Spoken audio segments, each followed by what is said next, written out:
What's going on, y'all? Welcome back to the channel, man. You already know it's your boy Thierry Vio, Trillionaire Hustle, helping you build that financial muscle, man. Hey, Bitcoin been running it out, man. Yeah, so you already know what this video gonna be about. So anyway, but this video is gonna take a little different approach, man. I know everybody like to run with the crowd, talk about Bitcoin is so great, they're making so much money. Before I even continue though, like, subscribe, comment down below, share this channel with your people, share the video, right?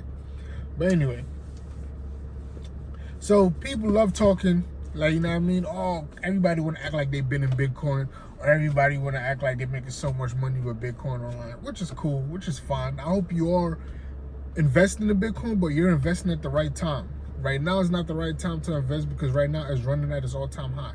It's going to pull back again. That's just with any investment. It goes up, it pulls back, but it goes up, it pulls back. But over a long period of time, it just keeps going up. You want to catch it when it's pulling back. Right now, you want to be enjoying profit or taking pieces of your profit to go invest in other things. But that's not what this video is about. This video is talking about how Bitcoin can crash. And I don't see nobody has ever talked about this. And I want to explain how. Not that Bitcoin could crash, but cryptocurrency, period, right? And just for the record, I have Bitcoin also, right?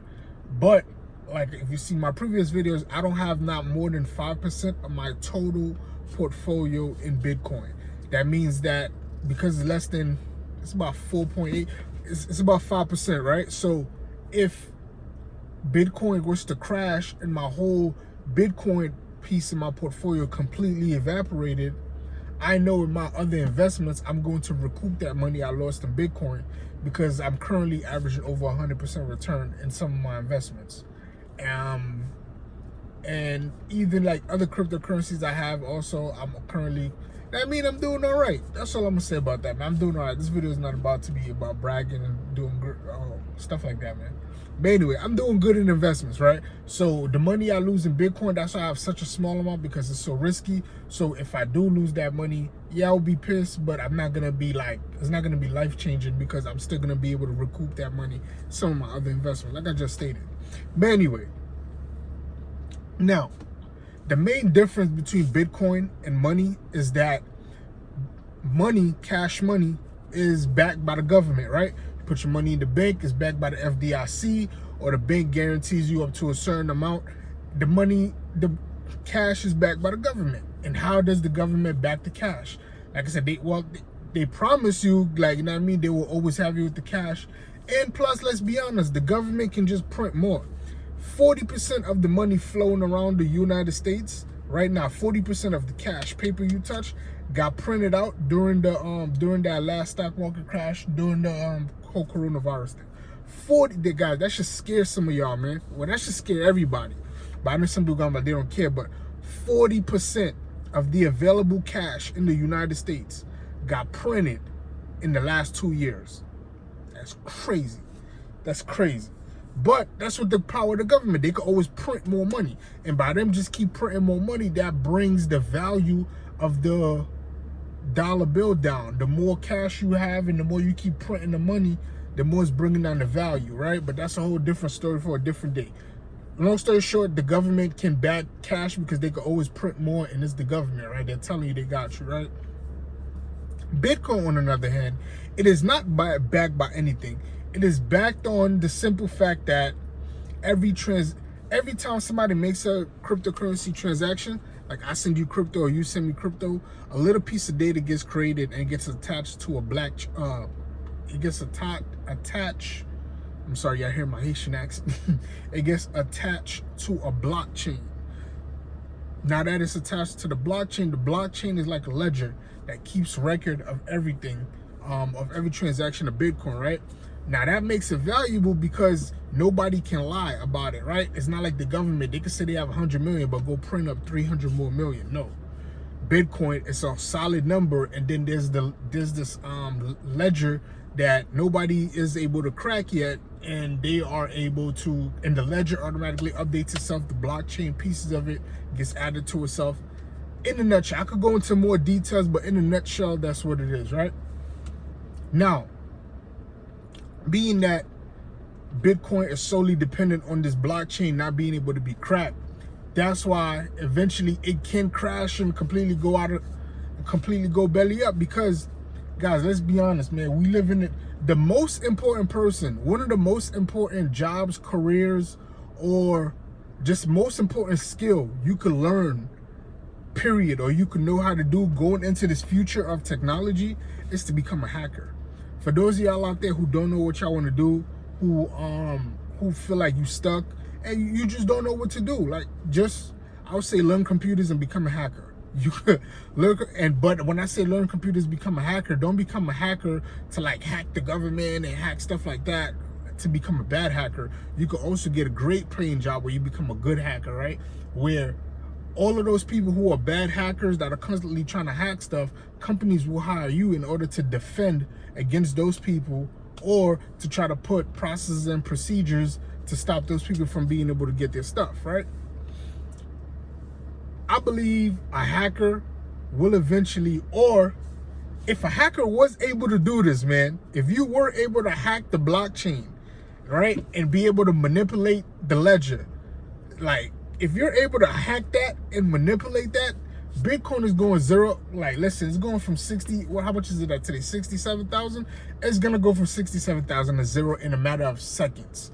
Once it's been known that Bitcoin has been cracked, the blockchain is cracked, and somebody can go in there and manipulate that record, it is officially over. Now, that makes it very proprietary, and that makes it very special. That makes it, a lot of people are like, oh, it can't be cracked. There's not a government entity controlling it, right? So that's why a lot of people wants to go to a Bitcoin, because they want to get away from big banks. But at the same time, like I just said, if it takes one hacker, and for you who thinks that it can never be happened, listen, everything can be hacked. The government has been hacked. Everything has been hacked. Everything has been hacked, can be hacked, will be hacked. That's it. That's all it is. Technology, eventually somebody was going to hack. You give some of these hackers, I don't know if there's any of them alive now that'll be able to do it, or any of them coming up in the future that'll be able to do it. But I believe there will be a hacker, man, that will be able to crack that blockchain. And the beautiful thing is that because of technology and how it's advancing, right, we're always going to get better. Like, we're always going to get better, right? Like, hackers in the 80s, the stuff they could do is like baby doodle to stuff that a hacker can do today. A hacker today can hack your stuff, create a whole human being behind you, create a whole human being on the internet, with your face, your body, your account information, buy stuff. Like, it can get really crazy. Like, a hacker can make you commit a crime you didn't even know you committed. Like, it can get crazy, man. People who are very special at hacking, those are very important people, man. Very high in demand, and they will always be needed in the future, because we're going into, well, we already are in a technology space. Look at most cars now come with already Wi-Fi access in the car. So that means the car is a moving network itself. That's dangerous on its own for a hacker, because but that's a different story for a different day, right?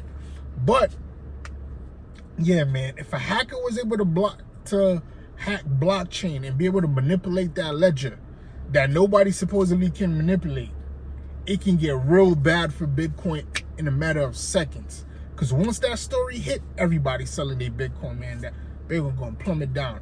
I hope that doesn't happen. Obviously, I own Bitcoin also. And you know what I mean? It's a different form of currency that we use to buy and purchase things. But being that it depends on that one thing, nobody being able to hack blockchain. Because see, a bank, you could rob a bank. You could go in there, rob the bank. The bank's still going to back a certain amount of money by FDIC, and the bank they could print more money. Like, you know what I mean? They could just print more money. They could print more, like, I don't know what I say. The bank have the power to print, well, technically not the bank, but they got to go through the treasury. It's a whole different story, but you understand what I'm saying. Like, the bank could print more money. They're like, you know what I mean? The bank is going to get bailed out by the government. Like in the 2008, when the housing market crashed and everything went kaput, the banks got bailed out first. The banks will always get bailed out, because if the banks fell, the economy fell. If the economy fell, the country fell. So the banks are always going to be good, right? So that's why the banks don't want Bitcoin to actually be successful, because if Bitcoin actually becomes successful, everybody uses Bitcoin, then the banks become irrelevant, right? So that's the power struggle that's going on. And I said on previous video, I think every bank is going to create its own form of cryptocurrency, because every bank now has a cryptocurrency department. What are they doing in that department if they don't believe in cryptocurrency, right? So that's just my 2 cents on it, man. So yeah, let's hope Bitcoin don't get hacked. I hope it doesn't, man. But if it do, that's one way I do see, looking into the future, how Bitcoin could completely go kaput, man. I know everybody buying it up and enjoying it. Please, it's still an investment. It's a very risky investment. That's why I don't have more than 5% of my portfolio in it. I'm not saying not to invest in it, but understand what it is. Understand what you're investing in. Understand that it's an opportunity, yes, but it's a very, how would I say it? It is a very high risk opportunity, right? Still, 90-95% of your portfolio should be in solid businesses. Right now, they're all cheap on the stock market. They all basically on sale. I'm talking about Amazon, Facebook, Google, Netflix, what else? Boom, boom, boom. Johnson & Johnson, Costco. I could just Apple, Nike, like, you know what I mean? Just, Microsoft, some of these companies, like, they're gonna be around for a long time. They're bona fide, man. And right now, if you could get in at the lower cost while all the attention is on Bitcoin, get in, man. And I mean, don't look back. Those companies are gonna always be around. And I mean, we never know what's gonna happen with Bitcoin. So not more than 5% of Bitcoin, because it can crash. That's how I see that it could potentially crash. I hope it doesn't, obviously, but I'm just giving you the game, man. Like, subscribe, comment down below on the channel, share this channel with your people. Catch me on the next one. I'm out.